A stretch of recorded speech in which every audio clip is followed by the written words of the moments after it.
Tere! Mina olen Lemmikmees osaühingu müügijuht Ken ning täna ma tutvustan teile Kümblustünn Luganot. Kümblustünn Lugano välisdiameeter on 2 meetrit. See on valmistatud klaasfiibrist, see sisujust.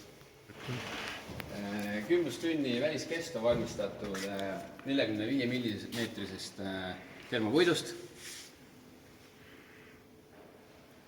Samuti on ka kümblustünni põhi 28 mm pakkusest termopuidust.